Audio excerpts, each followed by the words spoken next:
નમસ્કાર મિત્રો, newsroom Palitana YouTube ચેનલમાં તમારું સ્વાગત છે. મિત્રો, આજે આપણે વાત કરવાની છે રેશન કાર્ડની નવી યાદી જાહેર કે કોને મળવા પાત્ર છે, કેવી રીતે મળશે અને જો તમને મળતું બંધ થઈ ગયું હોય કેવી રીતે અરજી કરવી અને કેવી રીતે ફોર્મ ભરવું અને 2025નો લિસ્ટ કેવી રીતે ચેક કરવું. સંપૂર્ણ માહિતી હું તમને આ વિડીયોમાં દેવાનું છું. તો આપણી ચેનલમાં પહેલી વાર આવ્યો હોય તો ચેનલને સબસ્ક્રાઇબ કરવાનું ભૂલતા નહીં. સરકાર દ્વારા 2025 માટે રેશન કાર્ડની નવી યાદી જાહેર કરી દેવામાં આવી છે. દેશભરના તમામ રાજ્યોના ગ્રામીણ અને શહેરી વિસ્તારોમાં હવે નવી અપડેટ યાદી ઉપલબ્ધ છે. આ યાદી એવા પરિવારોને સામેલ કરવામાં આવ્યા છે જે નેશનલ ફૂડ સિક્યુરિટી એક્ટ એટલે કે NFSA હેઠળ મફત અને સબસિડીવાળા અન્નનો લાભ લેવા લાયક છે.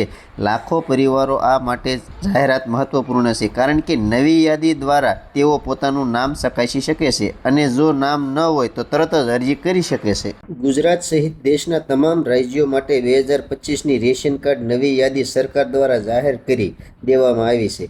આ યાદીમાં NFSA હેઠળના પાત્ર પરિવારનો સામેલ કરવામાં આવ્યા છે જે મફત અથવા સબસિડીવાળા અનાજના લાભ માટે લાયક છે. રેશન કાર્ડની નવી યાદી શું છે જાણો ખાસ. 2025ની નવી યાદી સમયસર દસ્તાવેજ અપડેટ કરનાર લાભાર્થીઓ માટે તૈયાર કરવામાં આવી છે. ગામડાઓમાં વધુ લાભાર્થીઓ હોવાથી ખાસ ધ્યાન રાખવામાં આવ્યું છે. આવકની મર્યાદા કરતાં વધારે આવક ધરાવતા અને ટેક્સ દાતાઓના નામ યાદીમાંથી કાઢી નાખવામાં આવ્યા છે. માત્ર લાયકાત ધરાવનાર લોકોને જ યોગદાન મળશે. તો મિત્રો, તમારું નામ યાદીમાં છે કે નહીં કેવી રીતે ચકાસશો? એમાં પહેલું ઓપ્શન છે તમારા રાજ્યની ફૂડ એન્ડ સપ્લાય વિભાગની ઓફિશિયલ વેબસાઇટ પર જાઓ. બીજી રીતે રેશન કાર્ડ લિસ્ટ 2025 વિભાગ પસંદ કરો. તમારો જિલ્લો, તાલુકો અને ગામ પસંદ કરો. પસંદ કર્યા પછી યાદીની PDF ફાઇલ ડાઉનલોડ કરો. તમારું નામ શોધો. નામ હોય તો તમે પાત્ર છો. હવે મિત્રો, નામ ન હોય તો અરજી કેવી રીતે કરવી? જો તમારું નામ યાદીમાં નથી તો તમે સરળતાથી અરજી કરી શકો છો. અરજી કરવા માટે કયા કયા દસ્તાવેજની જરૂર પડે છે? તો મિત્રો, એક તો હવે આધાર કાર્ડ, રહેઠાણનો પુરાવો, આવકનું પ્રમાણપત્ર અને પાસપોર્ટ સાઇઝનો ફોટો. હવે મિત્રો, અરજી કેવી રીતે કરવી એ પણ આપણે જાણી લઈએ.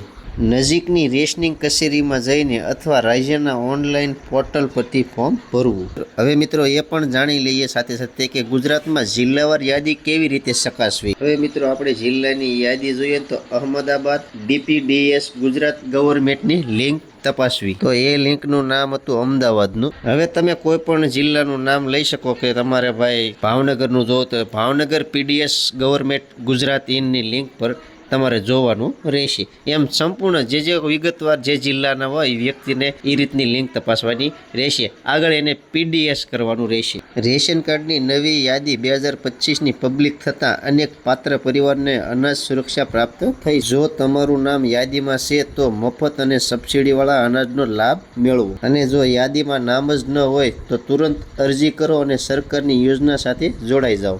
આ માહિતી માત્ર હેતુ માટે જ છે. વધુ માહિતી અને તમારા વિસ્તાર માટેની નવીનતમ યાદી માટે સત્તાવાર ફૂડ એન્ડ સપ્લાય વિભાગની વેબસાઇટ જ તપાસો.